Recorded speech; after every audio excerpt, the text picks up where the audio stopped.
मराठा समाजाला राज्य शासनाने आरक्षण जाहीर केले असून हे आरक्षण ओबीसी कोट्यातून आहे। त्यामुळे ओबीसी समाजावर राज्य शासनाने अतिक्रमण केले आहे। ओबीसी विमुक्त भटके 12 बलुतेदार यांच्या न्याय अधिकारावर गदा आली आहे। म्हणून आजचा दिवस हा ओबीसी समाजासाठी काळा दिवस ठरला आहे। दरवर्षी 27 जानेवारी हा दिवस सरकारचा निषेध म्हणून काळ्या फिती लावून साजरा करू, अशी माहिती ओबीसी जनमोर्चाचे मराठवाडा अध्यक्ष बी.डी. चव्हाण यांनी पत्रकार परिषदेत दिली। काल मुंबई येथे मुख्यमंत्र्यांनी मराठा समाजाला ओबीसीतून आरक्षण देतो असं जाहीर केलं। रात्री 2:30 वाजता जी.आर. पारित केला आणि सकाळी 11 वाजता त्यांनी त्या ठिकाणी जाहीर भाषण केलं। खऱ्या अर्थानं मुख्यमंत्र्यांनी मराठा समाजाची दिशाभूल केलेली आहे।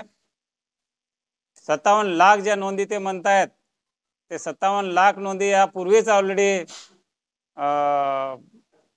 कुणबी प्रमाणपत्र घेतलेले लोक आहेत।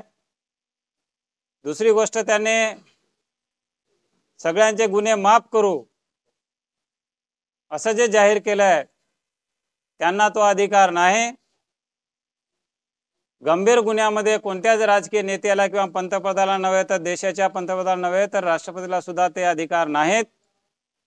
त्यांनी ते जाहीर करून ती सुद्धा दिशाभूल केली आणि ओबीसी समाजावर त्यांनी अन्याय केलं, आमचं घात केलं, आमच्याशी ते खोटे बोललेत आणि वारंवार म्हणायचे की आम्ही ओबीसीला धक्का लावत नाही। अरे ओबीसीला धक्का लावायचं नाही, ओबीसीच्या घरावर तुम्ही बॉम्ब टाकून दिलंय आणि आमचे जे गोरगरिबाचे पोर आहेत ते आता देशोधडीला लागले, त्यांना गुलामगिरी केल्याशिवाय आता पर्याय नाही।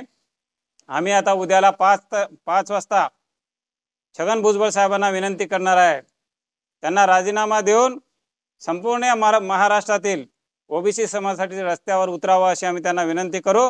आणि येणाऱ्या काळामध्ये आम्ही रस्त्यावरची लढाई, कोर्टाच्या लढाईत आणि सर्व बाबीनं या ठिकाणी ओबीसी समाज या महाराष्ट्रामध्ये पेटून उठल्याशिवाय राहणार नाही।